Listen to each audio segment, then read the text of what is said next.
I'm going to ask you a favor. Please indulge me while I am more explicitly pastoral on this short than I normally am. While I talk more about spiritual disciplines and practices than I normally would, and how valuable having spiritual disciplines and practices that ground you every day are important to centering yourself in a world that's topsy-turvy. The reason that I want to speak about this just briefly, not a long time, but just briefly today, is because of all the foolishness that is surrounding the congressional hearings directed at Dr. Fauci. You've probably seen news about it this week. Rand Paul and other Republicans are using the release of Dr. Fauci's journals in order to attack him and to relitigate their beliefs that somehow all this stuff around COVID was a great big conspiracy. As part of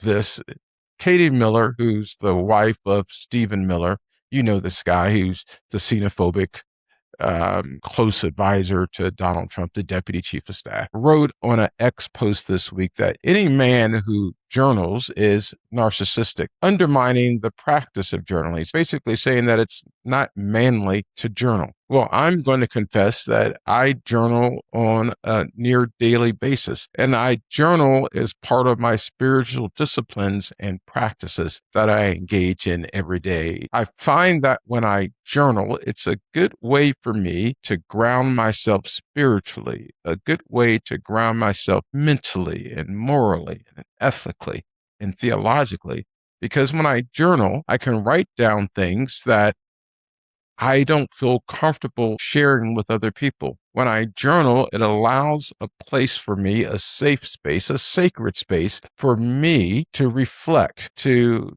engage in the practice of being self-aware. It's a form of prayer for me in a lot of ways, where I make my petitions and supplications known to God. I encourage more men, more people generally, but especially men, because we're not known all the time as being very self-reflective, to journal and to be in dialogue with yourself through the pages of your journal. So thanks for taking time to listen to me.